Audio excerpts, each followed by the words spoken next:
নমস্কার বন্ধুরা, শ্বশুর বোমা রান্নাঘর অ্যান্ড ব্লগ চ্যানেলে সকলকে স্বাগত। আজ শেয়ার করব কাঁকরোল দিয়ে ডিমের একটা নতুন রেসিপি, যেটা দিয়ে নাকি গরম গরম ভাত, রুটি, লুচি, পরোটা সমস্ত কিছুর সাথে খেতে লাগবে অসাধারণ। তাহলে রেসিপিটি কি করে তৈরি করব সেটাই দেখে নেওয়া যাক। প্রথমেই এইখানে কাঁকরোল নিয়েছি, এবার কাঁকরোলগুলোকে কেটে নিয়ে ফিরে আসছি। কাঁকরোলগুলোকে বেশ গোল গোল চাকচাক করে একটু মোটা করে কেটে নিয়েছি। ঠিক এইভাবে কাঁকরোলগুলোকে কেটে নেবেন। আর কাঁকরোলগুলো জল দিয়ে ধুয়ে রেখেছি। এবার এর মধ্যে আমি লবণ আর হাফ চা চামচ পরিমাণ হলুদ গুঁড়ো দিয়ে ভালো করে মাখিয়ে 5 মিনিট মতো রেস্টে রেখে দেব। 5 মিনিট বাদে গ্যাসের ওভেনে কড়াইটা বসিয়ে কড়াই গরম করে দিয়ে দিয়েছি সর্ষের তেল। আর তেল গরম হয়ে যাওয়ার পরে ওই যে কাঁকরোলগুলো লবণ হলুদ মাখিয়ে রেখে দিয়েছিলাম, সেগুলো এবার একসাথে সবগুলো একটা একটা করে দিয়ে দেব। তারপর খুন্তি দিয়ে বেশ একটু কাঁকরোলগুলোকে কড়াইয়ের চারদিকে ছড়িয়ে দেব। এইভাবে 3 থেকে 4 মিনিট মতন ভেজে নেব। একটা ঢাকনা চাপা দিয়ে দেব যেন কাঁকরোলগুলো একটু তাড়াতাড়ি সিদ্ধ হয়ে যায়, যেহেতু মোটা মোটা করে দিয়েছি। আর এইখানে আগের থেকে চাকচাক করে আলু কেটে রেখেছি। 3-4 মিনিট বাদে ঢাকনাটাকে সরিয়ে দিয়ে এবার কাঁকরোলটাকে খুন্তি দিয়ে একটু উল্টে দেব, ওপরের পিঠগুলো সুন্দরভাবে ভাজা হবার জন্য। কাঁকরোলগুলোকে তো ওপরের পিঠে উল্টে দিয়েছি, এবার এর সাথেই দিয়ে দিচ্ছি ওই যে মোটা মোটা করে চাকচাক করে যে আলুটা কেটে রেখেছিলাম, সেই আলুগুলো। আপনারা চাইলে যারা আলু খেতে চান না বা খাওয়া বারণ, তারা আলুটাকে স্কিপ করে শুধু কাঁকরোল দিয়েই রেসিপিটি তৈরি করবেন। ভালো করে সব কিছু মিশিয়ে নিয়ে তারপরে ঢাকনাটা চাপা দিয়ে দেব গ্যাসের ফ্লেম লোতে রেখে। দেব লবণ আর হলুদ গুঁড়ো, কারণ আলুর মধ্যে আমি আগে থেকে লবণ হলুদ মাখিয়ে রাখিনি, কাঁকরোলে মাখানো আছে। আর লবণ আর হলুদটা দিয়ে এবার সবটা একসাথে মিশিয়ে নিয়ে ঢাকনাটা চাপা দিয়ে দেব 5 থেকে 6 মিনিট মতন। এইভাবে 5-6 মিনিট বাদে কড়াইয়ে ঢাকনাটাকে সরিয়ে দিয়ে একটু আবারও উল্টে পাল্টে নেব। দেখাই যাচ্ছে আলু আর কাঁকরোলটা বেশ লাল লাল হয়ে আসছে। দুটো এমনভাবে গ্যাসের ফ্লেম লো টু মিডিয়াম করে ভাজতে হবে যেন ভাজাতেই অর্ধেকের বেশি সিদ্ধ হয়ে যায়। কাঁকরোল দিয়ে তো অনেক রকম রেসিপি তৈরি করেছেন, তবে একবারের জন্য হলেও এই রেসিপিটি ট্রাই করুন। আমি গ্যারান্টি দিয়ে বলতে পারি, একবার খাবার পরে বাড়িতে কাঁকরোল আসলে পরে এই রেসিপিটাই তৈরি করবেন। আলু আর কাঁকরোল দুটোই খুব সুন্দরভাবে ভাজা হয়ে গেছে, কত সুন্দর লাল লাল হয়েছে। এগুলোকে কড়াই থেকে তুলে নেব আর এইভাবে লাল লাল করে ভাজতে হবে। কড়াইয়ের মধ্যে দিয়ে দিচ্ছি সর্ষের তেল। প্রথমে তো ভাজার সময় একদম অল্প পরিমাণ তেল ব্যবহার করেছি। তেলটা গরম হলে দিয়ে দিচ্ছি 1 চা চামচ পরিমাণ সাদা জিরে। ফোড়নটাকে ভালো করে ভেজে নেব। আর ফোড়নটা ভাজা হয়ে গেছে, এই পর্যায়ে এর মধ্যে দেব কুচিয়ে নেওয়া পেঁয়াজ। পেঁয়াজ তাড়াতাড়ি মজে আসার জন্য দিয়ে দিয়েছি পরিমাণ মতন লবণ। লবণটাকে মিশিয়ে নেব। পেঁয়াজটা ভালোভাবে ভাজা হতে থাক। পেঁয়াজ অর্ধেকটা ভাজা হয়েছে, একটা হালকা কালার এসছে। এই পর্যায়ে এর মধ্যে দিয়ে দিচ্ছে 1 চা চামচ পরিমাণ রসুনের পেস্ট আর 1 চা চামচ পরিমাণ আদার পেস্ট। আদা আর রসুন ভালো করে পেঁয়াজের সাথে মিশিয়ে নিয়ে গ্যাসের ফ্লেম লোতে রেখে ভেজে নেব। পুরনো বন্ধুদের সবসময় আমাদের পাশে এইভাবে ভালোবেসে থেকে এগিয়ে নিয়ে যাবার জন্য অনেক অনেক ভালোবাসা। আদা আর রসুনের সুন্দর একটা গন্ধ বেরোচ্ছে, এই সময় এর মধ্যে দিয়ে দিচ্ছে 1 চা চামচ ধনের গুঁড়ো, 1 চা চামচ পরিমাণ হলুদ গুঁড়ো, 1 চা চামচ পরিমাণ জিরের গুঁড়ো, আর দেব ঝালের জন্য কাঁচা পাকা লঙ্কা চিড়ে, যে যেমন ঝাল খাবেন সেই অনুযায়ী দেবেন। দেব হাফ চা চামচ পরিমাণ কাশ্মীরি লঙ্কার গুঁড়ো। মশলা যেন পুড়ে না যায় সেই জন্য দিয়ে দেবো হাফ কাপ পরিমাণ জল। জলটা দিয়ে সব কিছুর সাথে মিশিয়ে নিয়ে গ্যাসের ফ্লেম লোতে রেখে ভালোভাবে কষিয়ে নেব।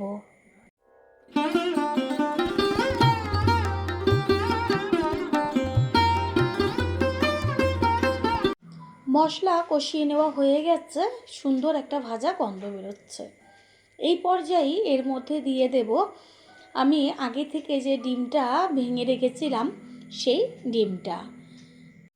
ডিম দেওয়ার পরে খুন্তি দিয়ে ভালো করে ডিমটাকে ভেঙে চুড়ে দেব। ভুজিয়া যেমন তৈরি করে ঠিক সেরকমভাবে তৈরি করতে হবে। পুরো মশলার সাথে ডিমটাকে মিশিয়ে নিয়েছে, সুন্দর বেশ ভাজা ভাজা হয়েছে। প্রথমবার যারা আমাদের চ্যানেল ভিজিট করছেন তাদের আন্তরিক শুভেচ্ছা ও অনেক ভালোবাসা।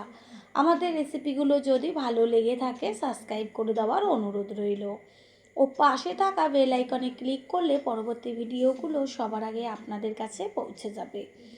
ডিমটা ভেজে নেওয়ার পরে আলু আর কাঁকরোলগুলো যে ভেজে রেখেছিলাম সেটাকে এর মধ্যে দিয়ে ভালো করে সম্পূর্ণটা খুন্তি দিয়ে মিশিয়ে নেব। এরপরে দিয়ে দেব সামান্য একটু জল। এখানে আমি হাফ কাপ মতন জল দিয়েছি, বেশি জলের কোনো রকম প্রয়োজন নেই। জল না দিলেও হতো, জলটা দেওয়ার কারণ হচ্ছে বেশি একটু মাখা মাখা হবে, সেইটাই বেশি টেস্টি লাগবে খেতে। আবারও বলছি জল কিন্তু বেশি দেবেন না, হাফ কাপ মতন জল দিলেই হয়ে যাবে। গ্যাসের ফ্লেম একটু হাই করে দেব, তারপরে গ্যাসের ফ্লেম লোতে রেখে ঢাকনা চাপা দিয়ে দেব। কাঁকরোল আর আলু তো অর্ধেকের বেশি ভাজাই আছে। এবার ঢাকনা চাপা দিয়ে 5 থেকে 7 মিনিট মতন রান্না হলেই তৈরি হয়ে যাবে। বন্ধুরা, আপনারা যে যেইখান থেকে ভিডিওটি দেখছেন অবশ্যই কমেন্টের মাধ্যমে জানাবেন। আপনাদের ধন্যবাদ জানাতে পারলে সত্যিই আমরা ভীষণ ভীষণ আনন্দিত হব, কারণ আপনাদের করা কমেন্টসগুলো পেয়ে সত্যিই আমরা এতটাই উৎসাহিত হই পরের ভিডিওগুলো তৈরি করার জন্য। ঢাকনাটা সরিয়ে দিয়ে ভালো করে একটু মিশিয়ে নেব। বেশি কিন্তু জল একদমই নেই, সামান্য একটু জল জল রয়েছে। গ্যাসের ফ্লেম হাই করে দেব। সমস্ত কিছুর ব্যালেন্সটা ঠিক রাখার জন্য দিয়ে দিচ্ছি হাফ চা চামচের থেকেও কম পরিমাণ চিনি। চিনিটাকে মিশিয়ে নিয়ে তারপরে একটু কাঁকরোল আর আলু খুন্তি দিয়ে ভেঙে চুড়ে দেব।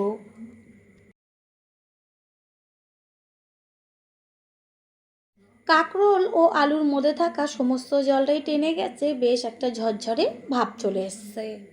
এবার এর মধ্যে দিয়ে দেব হাফ চা চামচ পরিমাণ গরম মশলার গুঁড়ো। গরম মশলার গুঁড়োটাকে মিশিয়ে নেব। রেসিপি একদম তৈরি হয়ে গেছে। এবার দিয়ে দেব 1 চা চামচ পরিমাণ গাওয়া ঘি। ঘিটাকে মিশিয়ে নেব। অবশ্যই গরম মশলা আর ঘি দেবেন। তারপর খেয়ে এসে কমেন্ট করে জানিয়ে যাবেন যে রেসিপিটা কতটা টেস্টি হয়েছিল। গ্যাস অফ করে দিয়েছি, এবার একটা পাত্রে তুলে নেব। তৈরি হয়ে গেল আজকের রেসিপি। আশা করি রেসিপিটি ভালো লাগলো, আর যদি ভালো লেগে থাকে একটা লাইক, কমেন্ট, পারলে একটা শেয়ার করে অবশ্যই জানাবেন। আপনাদের করা একটা কমেন্টস ও লাইক আর শেয়ার আমাদের কাছে অনেক অনেক গুরুত্বপূর্ণ। All friend, thanks for watching my video. আপনারা সকলে ভালো থাকবেন, সুস্থ থাকবেন। আবারও দেখা হবে অন্য কোনো রেসিপির এপিসোডে। আজ শেয়ার করব ডিমের অমলেটের দুর্দান্ত একটা রেসিপি, যেটা দিয়ে ভাত, রুটি, পরোটা, লুচি সমস্ত কিছুই খেতে লাগবে অসাধারণ। নমস্কার বন্ধুরা, শ্বশুর বৌমা রান্নাঘর অ্যান্ড ব্লগ চ্যানেলে সকলকে স্বাগত। তাহলে কি করে তৈরি করব সেটাই দেখে নেওয়া যাক। প্রথমেই এইখানে একটা কাচের বোল নিয়েছি, আর তার মধ্যে আমি ডিম ফাটিয়ে নেব। একটা একটা করে আমি 3টে ডিম এইখানে একসাথে ফাটিয়ে নেব। পরিবারের সদস্য সংখ্যা অনুযায়ী ডিম কম বেশি ব্যবহার করতে পারেন। এরপর ডিমের মধ্যে দিয়ে দেব হলুদ গুঁড়ো একদম অল্প পরিমাণ, তারপরে দিয়ে দেব কুচিয়ে নেওয়া ধনেপাতা, দেব লঙ্কার গুঁড়ো আর স্বাদ অনুযায়ী লবণ। সমস্ত কিছু দেওয়া হয়ে গেল। এবার চামচের সাহায্যে ভালো করে ডিমটা একটু সময় নিয়ে ফেটিয়ে নেব। এইভাবে ফেটিয়ে নিয়ে আমি রেখে দেব। এদিকে একটা মশলা তৈরি করব, তার জন্য মিক্সিং জারের মধ্যে নিয়েছি টমেটো, বীজগুলোকে সব বাদ দিয়ে দিয়েছি। ঝালের জন্য দিচ্ছি কাঁচা পাকা লঙ্কা, যে যেমন ঝাল খাবেন সেই অনুযায়ী দেবেন। আর দিয়ে দেব বেশ কিছুটা পরিমাণ ধনেপাতা। এবার একসাথে পেস্ট করে নেব। গ্যাসের ওভেনে কড়াই বসিয়ে কড়াইয়ের মধ্যে দিয়ে দেব সর্ষের তেল। আর এইখানে সাদা তেলও ব্যবহার করতে পারেন, তবে সর্ষের তেলে ভীষণ টেস্টি হয়। ফোড়ন দিচ্ছি সাদা জিরে, গোটা গরম মশলা যেমন এলাচ, দারচিনি, লবঙ্গ আর জয়িত্রী এক টুকরো। ভালো করে ফোড়নটাকে ভেজে নেব। আর ফোড়নের থেকে সুন্দর একটা গন্ধ বেরোচ্ছে, এই সময় এর মধ্যে দিয়ে দেব কুচিয়ে নেওয়া পেঁয়াজ। আর এই রেসিপিতে পেঁয়াজের পরিমাণটা একটু বেশি ব্যবহার করলে ভীষণ টেস্টি হয় খেতে। পেঁয়াজটাকে ভালো করে তেলের মধ্যে ভেজে নেব। পেঁয়াজ বেশ লাল লাল হয়ে গেছে ভাজাতে, এইখানে 50% মতন ভাজা হয়েছে। এই পর্যায়ে এর মধ্যে দিয়ে দিচ্ছে 1 চা চামচ পরিমাণ রসুনের পেস্ট। পেঁয়াজের সাথে রসুনের পেস্টটা ভালো করে মিশিয়ে নিয়ে ভেজে নেব যতক্ষণ পর্যন্ত রসুনের কাঁচা গন্ধটা না যায়। রসুনের ভাজা একটা গন্ধ বেরোচ্ছে, এরপর দিয়ে দিচ্ছি আদার পেস্ট 1 চা চামচ। আগে রসুনটাকে ভালো করে ভেজে নিতে হবে, তারপরে আদার পেস্ট দিতে হবে। আলাদা আলাদা করে মশলাগুলো ব্যবহার করার কারণ হচ্ছে প্রত্যেকটা মশলারই আলাদা একটা গন্ধ থাকে। আমাদের ঘরের রান্নাগুলো সেই কারণে রেস্টুরেন্টের রান্নার থেকে একটু ভিন্ন হয়, কারণ যেহেতু আমাদের ঘরোয়া রান্না সেই কারণে আমরা সমস্ত মশলাই একসাথে ব্যবহার করি। এবার এর মধ্যে দিয়ে দিচ্ছি ওই যে ধনেপাতা আর টমেটো কাঁচা লঙ্কা দিয়ে পেস্ট করে রেখেছিলাম সেই মশলা। মশলার মধ্যে দিয়ে দেব মিক্সিং জার ধোয়া জলটা। এবার এর মধ্যে দেব স্বাদ অনুযায়ী লবণ, কালারের জন্য হলুদ গুঁড়ো, দেব কাশ্মীরি লঙ্কার গুঁড়ো 1/2 চা চামচের থেকেও অল্প। এবার সমস্ত কিছু ভালো করে মিশিয়ে নিয়ে মশলাটাকে একটু সময় নিয়ে কষিয়ে নিতে হবে। মশলাটা যত ভালো কষানো হবে টেস্টটা তত টেস্টি হবে। পুরনো বন্ধুদের সবসময় আমাদের পাশে এইভাবে ভালোবেসে থেকে এগিয়ে নিয়ে যাওয়ার জন্য অনেক অনেক ভালোবাসা। মশলার থেকে হালকা তেল ছাড়ছে, মশলাটা এখনও কষিয়ে নেওয়া হয়নি। এই পর্যায়ে এর মধ্যে দিয়ে দেব 1 চা চামচ পরিমাণ ধনের গুঁড়ো। আমি এইখানে আর জিরের গুঁড়ো ব্যবহার করব না, এই যে দিয়ে দিচ্ছি 1 চা চামচ ধনের গুঁড়ো। ধনের গুঁড়োটাকে মিশিয়ে নিয়ে এবার সম্পূর্ণভাবে কষিয়ে নিতে হবে সুন্দর একটা মিষ্টি গন্ধ আসা পর্যন্ত। এটা কষানো হতে থাক, অন্যদিকে গ্যাসের অন্য ওভেনে একটা ফ্রাই প্যান বসিয়ে তাতে দিয়ে দিচ্ছি অল্প পরিমাণ সাদা তেল। তেলটাকে ফ্রাই প্যানের চারদিকে ছড়িয়ে দেব।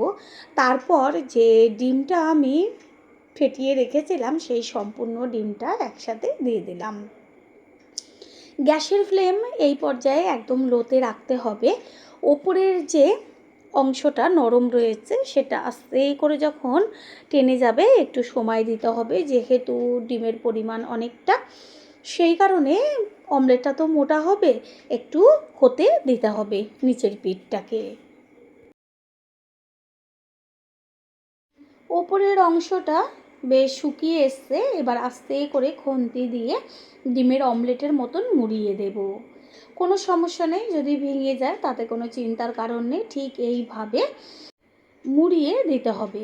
কত সুন্দরভাবে মোড়ানো হয়ে গেল, এবার একদম ছোট ছোট টুকরো করে নেব। ঠিক এইভাবেই খুন্তি দিয়ে ছোট ছোট টুকরো করে নিলেই সম্পূর্ণভাবে অমলেটটা তৈরি হয়ে যাবে। অমলেট তৈরি হয়ে গেছে, আর অন্য ওভেনে যে মশলাটা কষানো হচ্ছিল সেই মশলা একদম কষানো হয়ে গেছে। সুন্দর একটা মশলার থেকে মিষ্টি গন্ধ বেরোচ্ছে। এই পর্যায়ে এর মধ্যে দিয়ে দেব উষ্ণ গরম জল, গ্যাসের ফ্লেম হাই করে দিয়ে জলের সাথে মশলাটাকে ভালো করে মিশিয়ে নেব। আর এটা বেশ একদম একটু গামাখা গামাখা হবে, সেরকমই কিন্তু খেতে ভালো লাগবে। বেশি জলের কোনো রকম প্রয়োজন নেই, যেহেতু আমি কোনো রকম আলু ব্যবহার করিনি সেই কারণে বেশি ঝোল একদমই প্রয়োজন নেই। হাই ফ্লেমে 2 থেকে 3 মিনিট মতো ঝোলটাকে ফুটিয়ে নিয়ে তারপর গ্যাসের ফ্লেম লো করে দিয়ে কিছুক্ষণের জন্য ঢাকনাটা চাপা দিয়ে দেব ঝোলটা ভালো মতন হবার জন্য। 3-4 মিনিট বাদে সরিয়ে দিয়েছি ঢাকনাটা, তারপরে ভেজে রাখা অমলেটগুলো আস্তে করে ঝোলের মধ্যে দিয়ে দেব। প্রথমবার যারা আমাদের চ্যানেল ভিজিট করছেন তাদের আন্তরিক শুভেচ্ছা ও অনেক ভালোবাসা। আমাদের রেসিপিগুলো যদি ভালো লেগে থাকে সাবস্ক্রাইব করে দেওয়ার অনুরোধ রইল। ও পাশে থাকা বেল আইকনে ক্লিক করলে পরবর্তী ভিডিওগুলো সবার আগে আপনাদের কাছে পৌঁছে যাবে। অমলেটগুলো দেওয়ার পরে একটু ঢাকনা চাপা দিয়ে দিয়েছিলাম, ঢাকনাটা সরিয়ে দিয়েছি। রেসিপি একদম তৈরি হয়ে গেছে। এতটুকু অবস্থাতেই গ্যাসটা অফ করে দিতে হবে, না হলে এটা যখন ঠান্ডা হবে আর একটু ঝোলটা বসে যাবে। বন্ধুরা, আপনারা যে যেইখান থেকে ভিডিওটি দেখছেন অবশ্যই কমেন্টের মাধ্যমে জানাবেন। আপনাদের ধন্যবাদ জানাতে পারলে সত্যিই আমরা ভীষণ ভীষণ আনন্দিত হব। আপনাদের করা কমেন্টসগুলো পেয়ে আমরা এতটাই উৎসাহিত হই পরের ভিডিওগুলো তৈরি করার জন্য। রেসিপি একদম তৈরি হয়ে গেছে। সবশেষে দিয়ে দিচ্ছে হাফ চা চামচ পরিমাণ গরম মশলার গুঁড়ো। গরম মশলার গুঁড়োটাকে মিশিয়ে নিয়ে এবার গ্যাস অফ করে দেব। গ্যাস অফ করে দেওয়ার পরে ওপরে ছড়িয়ে দেব কুচিয়ে নেওয়া ধনেপাতা। ধনেপাতাটা দেওয়ার পরে একটা ঢাকনা চাপা দিয়ে দেব। 5 মিনিট মতন রেস্টে রাখবো, আর 5 মিনিট বাদে ঢাকনাটাকে সরিয়ে দিয়ে সম্পূর্ণ লুকটা দেখিয়ে দিচ্ছি। এবার একটা পাত্রে তুলে নেব। তৈরি হয়ে গেল আজকের রেসিপি। আশা করি রেসিপিটি ভালো লাগলো, আর যদি ভালো লেগে থাকে একটা লাইক, কমেন্ট, পারলে একটা শেয়ার করে অবশ্যই জানাবেন। আপনাদের করা একটা লাইক ও লাইকের পাশে থাকা হাইপ আর একটা শেয়ার আমাদের কাছে অনেক অনেক গুরুত্বপূর্ণ। All friend, thanks for watching my video. আপনারা সকলে ভালো থাকবেন, সুস্থ থাকবেন। আবারও দেখা হবে অন্য কোনো রেসিপির এপিসোডে।